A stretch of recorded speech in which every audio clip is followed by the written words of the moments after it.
Good afternoon. I pay tribute to Christopher Larkin, who succumbed to an unanticipated and aggressive illness last month. Now, Chris was born in Wigan in northwestern England in 1947 and was given a cornet at the age of 8. Now, this was a very lucky event for Chris, and the cornet was soon replaced with a horn. The horn really took off. Chris studied at the Royal Academy of Music in London with a rather legendary teacher, Jim Brown, and following that, he joined the BBC Training Orchestra in Bristol. He was eventually appointed to the BBC Symphony Orchestra by Alan Civil in 1979, and he stayed on there as the fourth horn until 2015. This was 35 years in the BBC. Now, his other long-standing musical association was his stewardship of the London Gabrielli Brass Ensemble. They were a very active group, and in particular, in a period when Crispian Steele Perkins was a co-director, Chris and the group contributed significantly to historically informed performance. Now, Chris discovered a Lost Nonette in C minor by Félicien David back in 1989 in the Bibliothèque Nationale in Paris. Now, he published this. He conducted a live performance in the Henry Wood Promenade concerts in 1991 with the Gabriellis playing on modern instruments. His interest extended to later periods, such as a BBC focus on Charles Ives in 1996. Chris played a big role in this, editing music and leading a wonderful project with students from the Guildhall School of Music. Now, by the year 2000, the critical mass of players who had access or owning historical instruments was far greater, and Chris also led a very important recording project of early 19th century music he had amalgamated himself. Now, Chris, as the fourth horn in the BBC orchestra for such a long period of time, he was a remarkably modest man.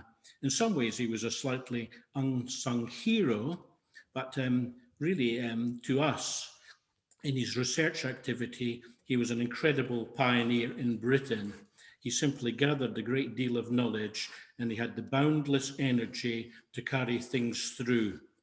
Now, there was another thing about Chris. Chris was a wonderful friend and colleague.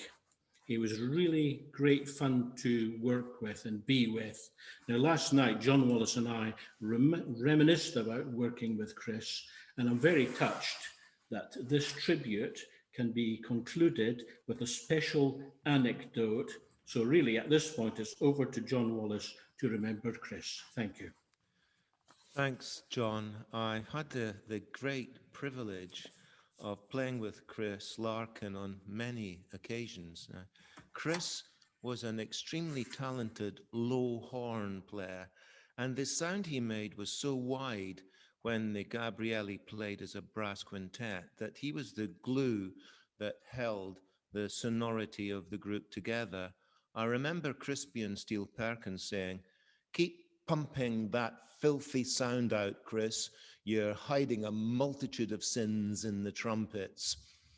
Now, exceptional things always tended to happen around Chris, and he did a lot to extend the fan base for brass chamber music.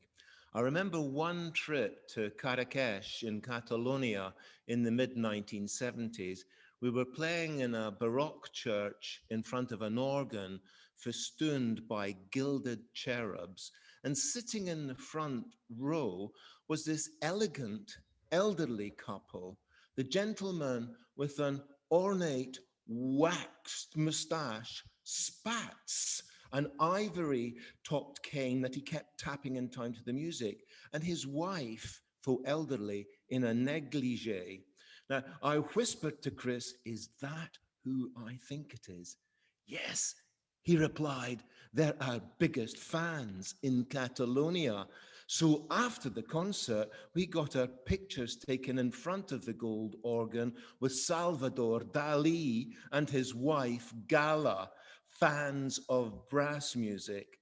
Chris was wonderful with young people as well and with students. And the last time we worked together was just about 2 years ago when he put together a quartet of hand horns. And believe you me, that was another filthy sound. Sorry, Annika.